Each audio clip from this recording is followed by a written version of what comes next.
to be sensitive usually to that. You see.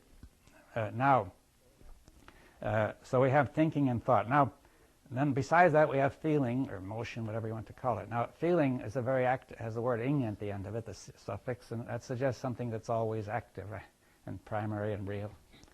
But it's not true. You see, unfortunately, the English language is deficient in this regard. It has introduced the distinction of thinking and thought, but it has not made a corresponding distinction among feelings.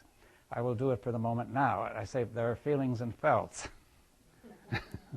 I mean, feelings you've had in the past have gone on the memory and become programs. You can remember feelings you've had, right?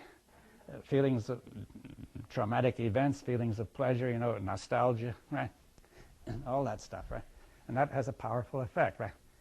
You find it hard to distinguish some from genuine feeling.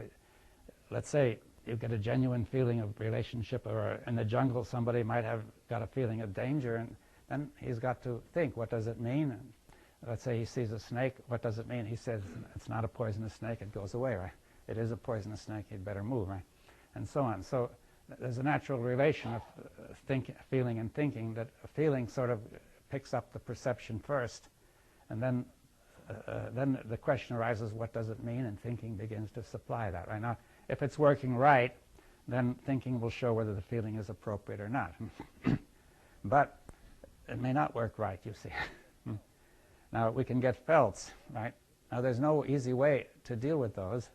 You see, if you had a lot of traumatic experience as a child with certain things, you get a felt every time something similar comes up, and you can't deal with it. You see, it's in the memory. You see, the natural intelligence might reach the feeling, but how's it going to reach the memory, the program? It doesn't know there's one there and doesn't know where it is, right? So you don't change it. You see, you're stuck with it, you see. So the point is that failure to understand that is a crucial difficulty in the whole process of thought. You see, in other words, what thought thinks about itself is very important, because it conditions and programs itself in a wrong way. So the way in which thought programs itself to go wrong is the thing we have to look at. Now, it has programmed itself to go wrong as a result of a long history. Right? So we have the thinking and feeling, thinking and thought, feeling and felt, right? And the question is, how are we going to get at it? You see, I say that it's something very subtle. I think there are one or two more points. We're just happy the evening. We don't want to go on too long.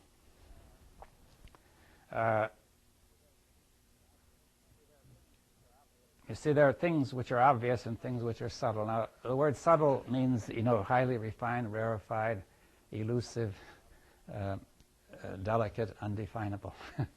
So I can't define subtle since it means undefinable. But its root is interesting, subtext, which means finely woven. In other words, you could say the mind makes more and more finely woven nets in which it could catch subtler and subtler things, right? Ordinary thought is not very subtle. Its net is very coarse, and a lot of things slip right through. Some of the questions we've been discussing slip right through. You see. So now what do we mean by subtlety? You will not be able to sense anything subtle without sensitivity, right? It's elusive, undefinable, delicate. You see, that calls for sensitivity. As I said, the society doesn't want too much sensitivity. You see, I'll give you an example. We knew there was some girl who was going to school, and she got this teacher was doing all sorts of incoherent things, I would call it, this crazy thing. She said this. It all doesn't make any sense, She was very disturbed, right? So the mother finally said, in this house, the teacher is always right. You see, it didn't mean she believed the teacher was right. She said, there's no point in your raising these issues. You're wasting your energy. But it illustrates the point that the whole society finally teaches the child that it's no point in being sensitive to all that incoherence, because you get nowhere. Therefore, that child learns a more general lesson, not merely this and that incoherence, but all incoherence, right? Saying, don't notice these things, right? Don't pay too much attention. Don't take them too seriously, because you'll get in trouble and you'll get nowhere, right? And you see, now, therefore, the society, in order to stabilize itself, systematically, not this society only, almost all that we know of over history, have systematically destroyed sensitivity, which is necessary for intelligence, right? For subtle intelligence. You see, thought, the kind of thought we've been talking about is not very subtle. You see, it's pretty crude and gross. And we need subtlety, and we need sensitivity. You see, now, does everybody, but you see, can we have a formula for becoming sensitive? What would you say? A whole way of life. What? Has to be a whole way of life. It's part of, it's your whole life is involved, not just this or that, right? Not to be brutalized to begin with. Yeah, but if you are, what are you going to do? You see, most of us are, you see, so we've got to change, you see. At least maybe we can, right? If we assume that we can't, then that finishes it, right? See, thought is very powerful. By saying this is impossible, that blocks it. So it's a wrong tactic or a wrong strategy to start with the assumption that what we want to do is impossible. It doesn't prove that it is possible, but at least we have to leave it open. Talk a little bit more, please, about what you mean by sensitivity. Yes, it's hard to explain, but suppose we take the case of this girl who the teacher is doing all sorts of things that don't make sense, right? So they're sort of disturbing her, right? Now, what's happening? How is she feeling? You know, there's some feelings that come up when something happens that doesn't make sense. Now, I don't know what. You see, suppose you're coming into a room and you say, "There's something wrong in this room." I can't say exactly what. You sense it. Then you begin to ask, what could it be and what does it mean and so on. Maybe then you find it. I would suggest that you wouldn't do that, that you would sense the feeling that you have and not have to put it into content, because as soon as you put it into content, it's locked, and that's where we get caught in thought, or we get caught in the content, and we don't have any space behind it to see that we are just, that becomes the reality, which obviously cannot be. There's an interpretation. But sometimes we must, you see. For example, if you're, say you have a machine and it's not quite working, you know, you sense something is wrong here or here, it doesn't look quite right, or you have a problem in mathematics, you see, you sense there's a contradiction somewhere and you can't tell where. You see, there are times when you want to find out what it is, right? Now, there may be other times when it's not necessary. Well, in your suggestion, then, what you're doing is you're actually playing with it. You're not coming to a conclusion. No. When you find a machine that isn't working, you have to look at it. You have to take it apart. So you actually are working back and forth with that feeling and then with thought. Yeah. If you come into a room and you say, "Gee, I feel something funny here. I bet it's because," and then I'm finished. Oh, no, and don't do that, no. See, that's where the difference between the sensitivity comes in. You don't come to a conclusion or don't have a content. You play with it. You just let it ride. Good. Yes, don't come to a conclusion. The idea is you hold back for a little while. You see, it's necessary to suspend the action. Yes. And we'll come to that later. This suspension is crucial to sensitivity. Say, I don't decide, I don't say this or that, but I'm looking and I'm trying to find out, right? And thought will come up, or thinking will be happening, and that can be perhaps trusted or not, but you keep that open. Oh, yeah. And you let the next thing come along and see if that validates what the thought that came up, and it's a whole process like that. Yeah, so thought can work together with sensitivity, you see. So see, that begins to show thought isn't always the villain, you see. You see, it has gone wrong, badly wrong in the whole of history, but it needn't be the villain, you see. Now,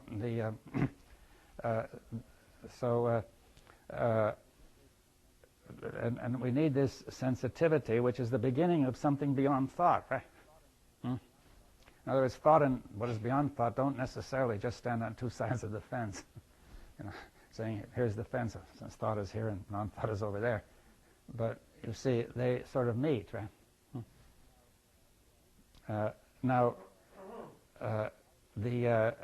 So it may be that by following this, we will get beyond thought, you see, you know, in some fundamental way. So our minds are open, right? We don't know. You see, we have to start Don't say, I'm going to tell you I know and you don't know, and I'm going to tell you. And when you come out of here, you'll know too. Sensitivity is other than thought? It's not other, it's beyond, it's a bit beyond the thought as a program, right? The word thought means the program, basically. Now, but when sensitivity enters, then thought itself begins to have new possibilities, right? It's usually thought that destroys sensitivity. Well, a certain kind of thought, right? That thought which is trying to defend something very precious. You know, saying, this must not be touched, right?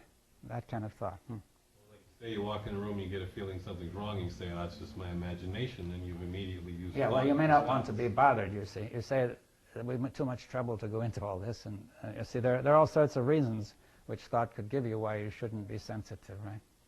On the other hand, you could not be too sensitive. Thought can make you sensitive in a wrong way by making you very touchy, you see. So it's a very subtle question. See, this comes back to the fact that we have got to get into something subtle, which requires another level of sensitivity again, right? You see. Sensitivity, a potential faculty that has the quality of freshness and not a kind of the frozen of the thought, programming thought. It's sensitivity is something present, fresh, spontaneous, awakened. That's maybe the distinction with the programmed thought. Of course, sensitivity is using the relative thought, but it seems to me at the moment that it has a freshness. It's something that springs out and has an aliveness. Yes, it's much more alive. It's tentative. It's it's undefined. You see, it's subtle. You see, it's like the word subtle means finally undefinable, but elusive, delicate. You see, all those words could be applied to sensitivity. But does it keep all the senses alert? Yes, and that's a good point. That I would say that we ordinarily think of the senses as one thing and sensitivity as another, but I would say without sensitivity, the senses cannot give you much information of value, you see. You'll merely pick up what you're used to, you see, and therefore you could now say the senses are an extension of sensitivity in certain directions, but the fundamental quality is sensitivity, right? Which may be in the mind as well as in the senses. Could you say it's a kind of looking before you leap? Well, that's sometimes it is, but primarily it's a kind of, being open to, you see, I think it's natural, but it's being destroyed by thought which says you shouldn't be sensitive, right? But you should be well determined for certain purposes, right? Could it be that the sensitivity is related more to the perception, which is devoid of the memory bank of thought? And once thought acts on that perception, it alters it. Yes, well, sensitivity is the first step toward perception. It's the beginning of picking up new information, you see, which is not in the categories of thought, right?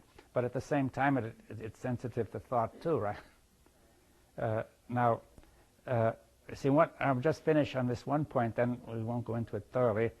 In a way, what destroys sensitivity is what I would call a generalized idea of violence, you see.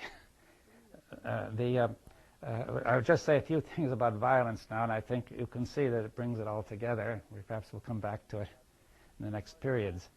But you see, the word violent, according to the dictionary, means the undue use of force. In other words, it doesn't mean you should never use force to push something around, but in the wrong place, right? And it also is related to the word violate. You're violating the right order, you see, and so on. Now, now, the point is, the basic form of violence is that his action is determined by thought, right? Now, however bad it is, it's determined by some kind of thought. But at some stage, we respond with force, right? We respond to thought with force, right? As if we could obliterate it or push it aside or change it or something, right? Now that force may be more subtle, you know, it may be just mental force rather than physical force, right? But it does not meet the thought itself, right? Its content. You see what I mean? That now, so that, for example, somebody is doing something that frustrates you very much, it blocks what you want to do, and you say, you make a picture of him as that person who's always doing that, right? And you say he needs to be pushed aside or hit, or, you know, something should be said to him sharp, or, you know, you can also produce violence as an undue use of mental force. See, the word convince means to win. It's a kind. The word persuade is based on suave and sweet. It means to win by sweet talk, but that is also a form of violence, right? It does not meet the actual issue. See, persuasion and conviction can be regarded as subtle forms of violence, right? Now, really, ultimately, what's called for is simply these thoughts must meet, and we must see whether they're coherent or not, and what their value is, right? So, if you don't like what the other side is doing, say the communist or capitalist or religion, you form the image of them as wicked, and you say, they're always that way, they only understand force, right? That's a typical thing you say, which, of course, nobody understands force. So it will create the sense that if somebody responds to you with force, when you will feel that you have been violently treated too, you see, right? If they don't listen to you. If people don't listen, you'll feel that's a form of violence, right? And then you get into a complex problem, because you may see somebody else's violence and you say it's his violence, right? But it's really yours as well, you see, because you cannot see his violence except in terms of your own. You see your own tendency to use force, undue force, right? Inwardly or outwardly or somewhere, you see. So suppose you're watching a television program with a violent content. There's nothing going on there at all except spots of light, but you can feel the violence in the program, right? But where is it coming from? It's coming from your own violence, right? You see, each person has been programmed to violence over the ages, and everybody's got plenty of violent programs in there. There's no difficulty in finding a violent program to project into the image or to project into the image of somebody else, right? And therefore, the point is that, first of all, if you see violence, you see it through your own, but then you don't want to admit, you want to say that's terrible, it's disturbing, so you then say deny that it's mine and say it's that person's, right? And you feel better, but the violent movement is still in there, right? Which will come out in another way and distorting your thought, right? You see, so therefore, and we also have a thought which says that I am justified in responding to violence with violence, right? I respond to good to friendship with friendship, and to violence with violence. That's an accepted thought, but that thought cannot actually work overall in the long run. It must be sure destruction. It destroys all sides, you see, because once you respond with violence, you're turning your own system into chaos. You see, and everything you do goes wrong. Now has no meaning. So the thing is then that this is a very subtle point, right? It requires a lot of sensitivity to see it. But of course, violence is constantly destroying that sensitivity. You see, your violent reaction is smashing you up inside, so you're not sensitive, right? You're not only not sensitive to that, you're not sensitive to almost anything else, and you do all sorts of things wrong. You see, so so you could see this, that one of the basic difficulties with thought is violence. You see, the other side of violence is fear. You see, when you think you've got a lot of force, you don't hesitate to be violent, to use force to overcome. But when you don't think you have that force, then you're afraid, right? You try to retreat. And the point is that that fear and violence are closely connected, because you can then project your own violence into the other person, and you're afraid of it, right? So therefore, the two go together, right? They're just two sides of that one process. And you could see physically violence is a tremendous problem, but mentally it's a much more serious problem. You see, you can see violence in the way people insist on their view and simply dismiss anything else, right?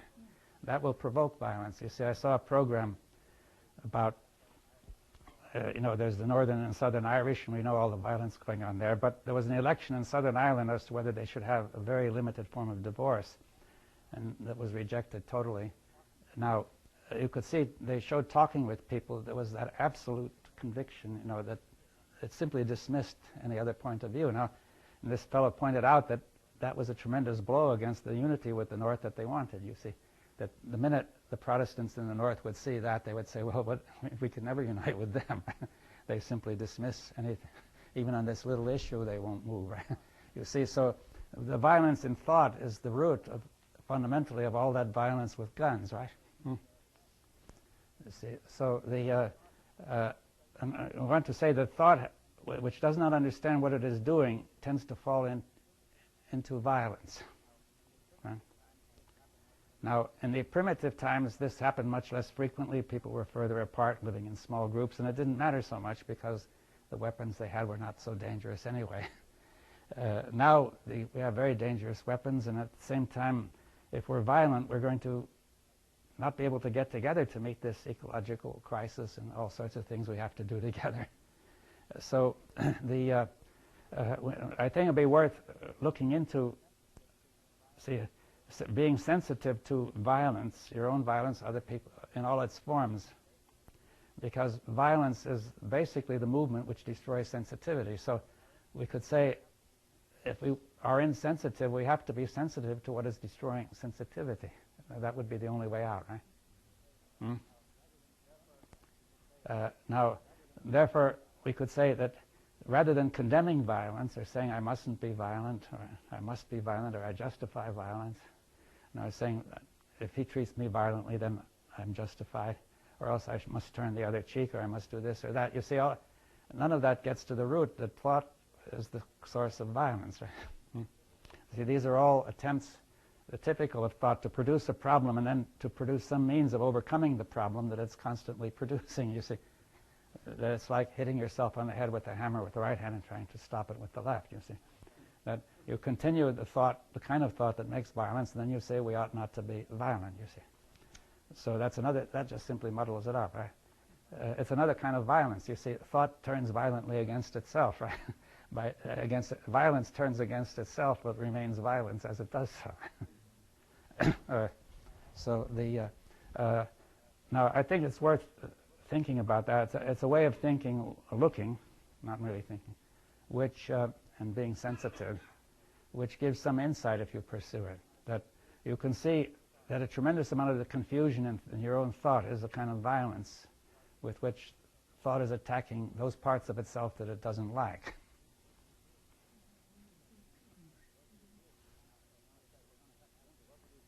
Now, you're going to say, we're going to have to go into what will you do if you find yourself full of things you don't like in yourself, you see.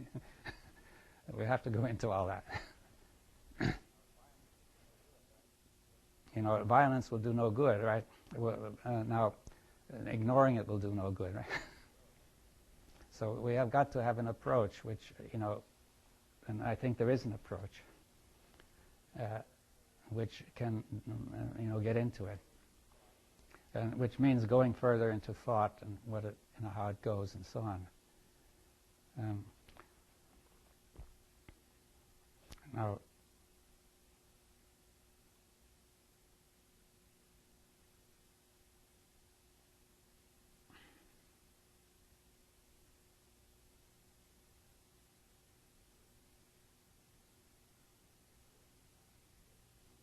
is this violence sort of rooted in the need of thought to feel it's always correct or right? Well, that's part of its root. That certainly is part of it. Also the need to feel secure, to be sure.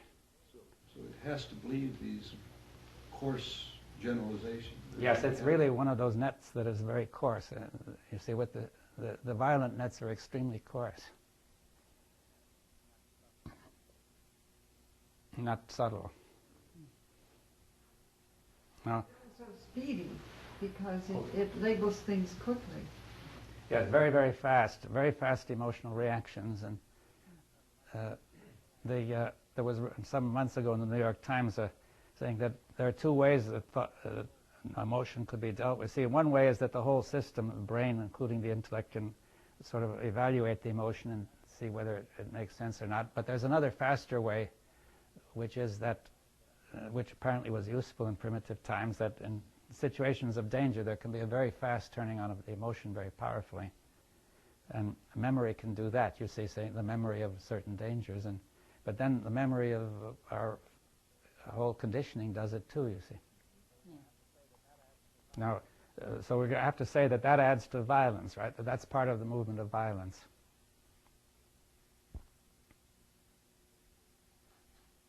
Could you maybe speak to, or maybe this is my own conclusion, it's not true, but I sense that the physical fear is far less than our psychological fear. Yes, well, we could say that there would be reasonable physical fears that wouldn't confuse, they wouldn't disorganize us. You see, in the primitive situation, the fear might get you to run from the animal if you can't handle it, and then when you're finished, when you run away, it stops, right? Or if the animal catches you, then he eats you and it stops too. You see, it doesn't go on forever, right?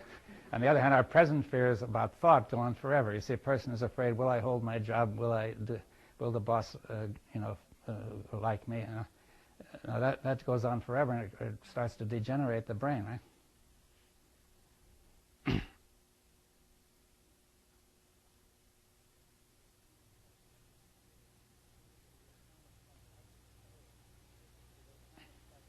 But see, the kind of psychological fear, the physical fear may be a reaction to a perceived danger, but the psychological fear is something much more subtle and complex, you see, which we have to get into.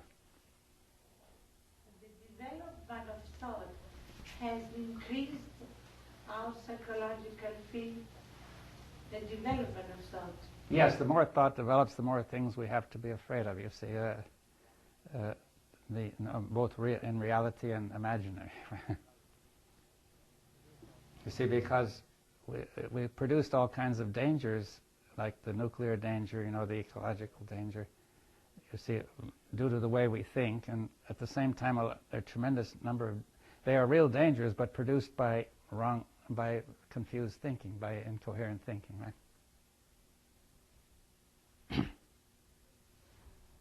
Wasn't sensitivity different from the program?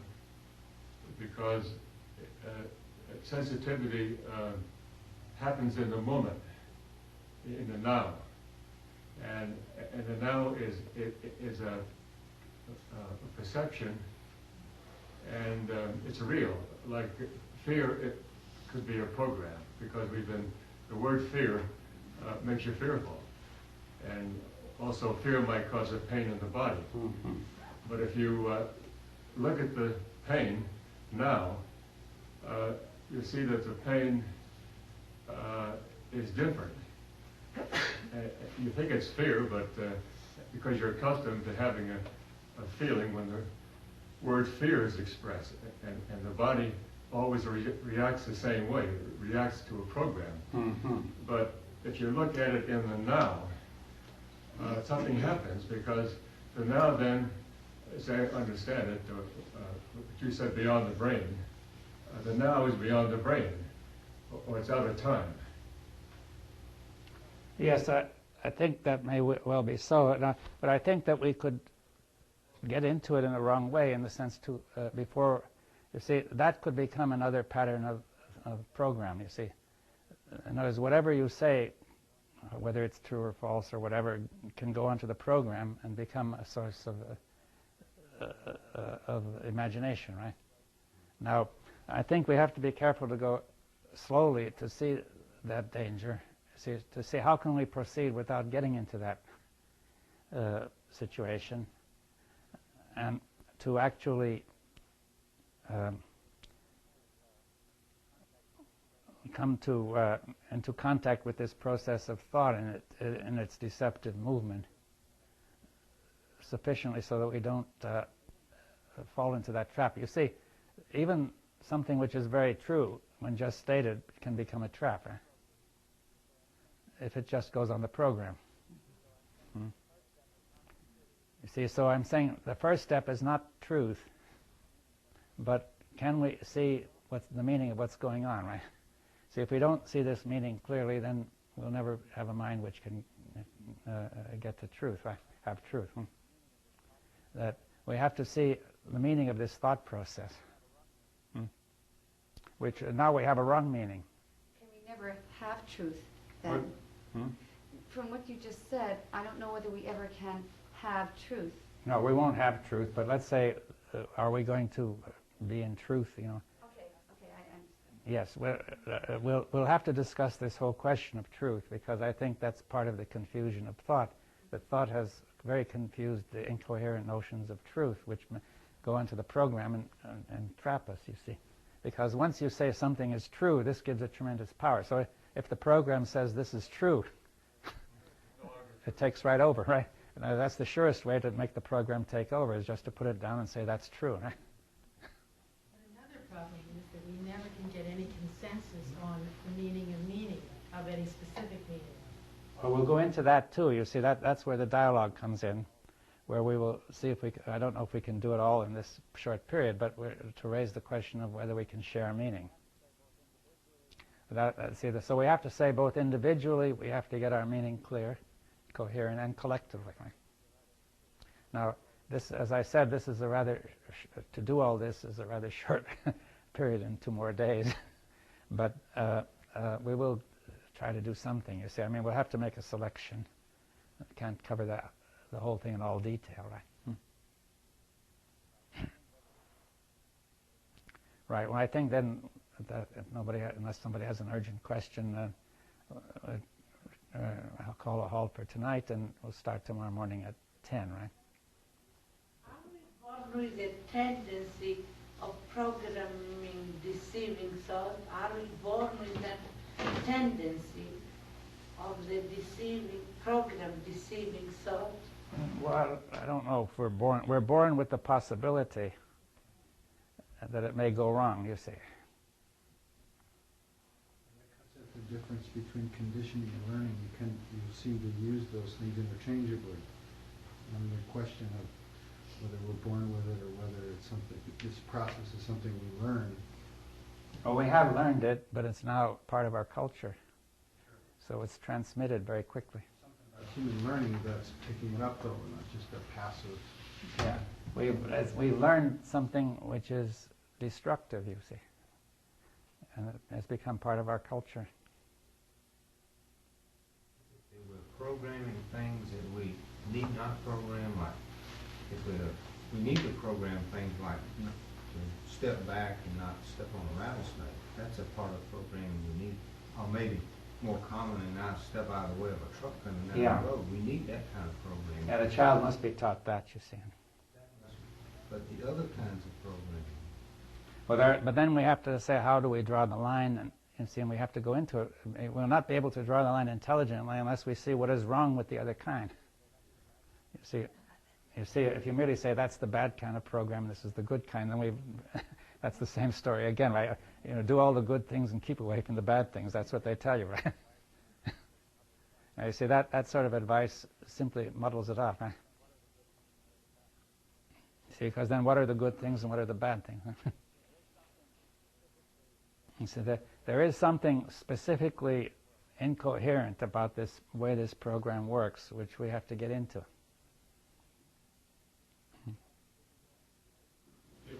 This thought and thinking into death. What? This thought and thinking into death. Well, I assume it does. That implies there's another. If thought and thinking end at death, and there is a consciousness or survival of something, consciousness or intelligence, there's an implication that there's another intelligence operating even as we think. It may well be. You see, I'm not denying it. I'm saying it may be, and maybe we'll come to it. But I think we can't begin with the assumption, you see, because that's, again, the way the program works, right? If we assume it, then we will create the impression that it's there when it's not actually working, right? You see, the assumption is the trap, huh? When you mention sensitivity, yeah, there's an assumption that there's something other than thinking that's operating, that's bringing us back You can look at it experience. you can look at it as an assumption that is very provisional, that we're going to explore sensitively, you see. In other words, I'm not going to take this as saying this is the truth, right? But I'm saying we all know sensitivity, a little bit about it, right? And it does imply something beyond, we don't know what, right? And if we're sensitive to this assumption, we want to explore this assumption, or call it what you will, it's a proposal rather than an assumption, right? I would rather use the word proposal, right? Explore this proposal sensitively. Do you see what I'm driving at? So it's there to be looked at and explored, right? We cannot say this is the truth, you know, that there really is an intelligence. We really know that there is an intelligence beyond the thought, right? If I began with that, then we would have the wrong beginning, right? Do you see what I mean?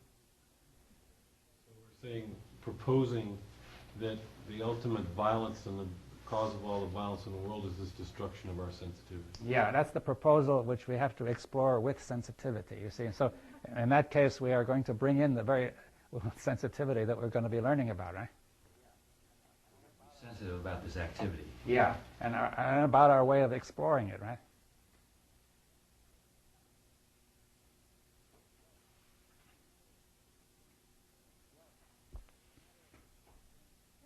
We have to tiptoe. Well, it's a matter of being sort of somewhat, not rushing to conclusions, and also being open to, you see, the sensitivity might include sensitivity of the body. I mean, how does thought affect the feelings in the body? You know, how does it affect the solar plexus and the neck and the stomach? You know, how does it produce tensions in the abdominal walls? And you see, all of these things are part of the meaning of thought, which we must go into, right? See, in other words, sensitivity means we don't restrict it and say, this is thought, that is something else. Right? But one flows into the other, you see.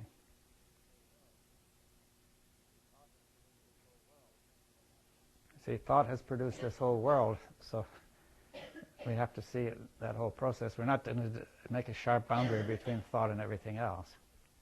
If you do make that boundary, that blocks sensitivity.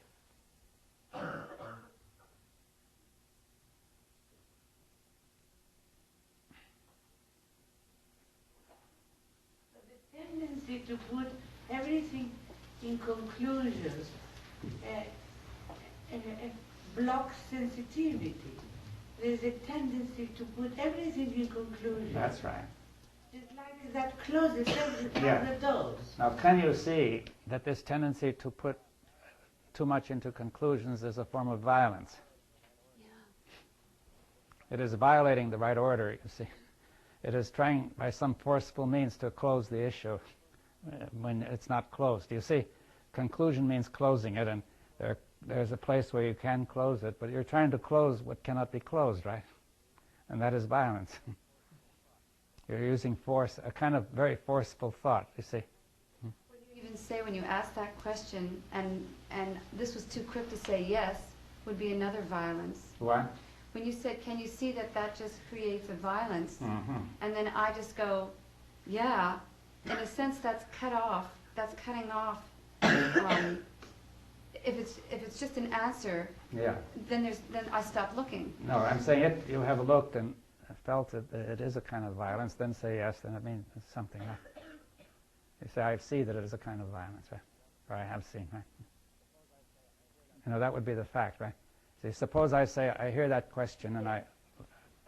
Well, yes, that would be so. But then it may tend to stop you from looking. well, not if you're just saying, I have seen that it's a form of violence, you see, and I can now go further. And I say, what does it mean? You see, what does it imply? Can we go further and saying, you know, that's a very interesting point, isn't it, that merely making a conclusion can be a form of violence. Maybe there could be other things we accept so readily which are also violent, right? Well, what she's saying is that a positive assertion is just as much of a closure as a negative assertion. It can be, but not every positive assertion is a closure, do you see? Yes, I just was wondering if that could be seen. Yeah. Because I can see my violence and then stop seeing it because I have found... Oh, yeah, you've settled it, right? Yes. No, we're saying it obviously isn't settled. If I say I have seen that my conclusions are a form of violence, And I say, that doesn't settle anything. That means it's the beginning of the inquiry. Because that's a tremendous point, saying, I've been concluding all the time, and so has everybody else, and we all thought we were just doing nice logical thought, right? But it turns out very often we were engaging in subtle violence. But that means that the thought that was doing the conclusions, all of a sudden can have a glimpse of what it's doing. Yeah, well, maybe you can even glimpse why you're doing it, you see, but perhaps we should try to go into that a little later. You know, you get a sense of what's making you do it, but that would go further. You see, that's another question, right? See, what makes me engage in such incoherent activity? What is the impulse? We're starting to see sensitivity as a kind of openness, opening kind of process. Yes, I mean, that's glasnost. That connects to what the fellow said. Whoever said we should discuss what's going on in Eastern Europe. What about the person that says, oh, I have an open mind. I listen to everything because I don't want to come to closure and there's no conclusions. Without discrimination.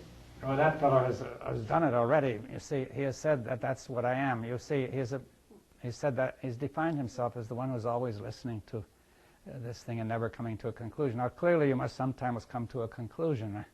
And he's defined, if you say, I never come to a conclusion, you're still violent, right? Because you are violently opposed to coming to conclusions.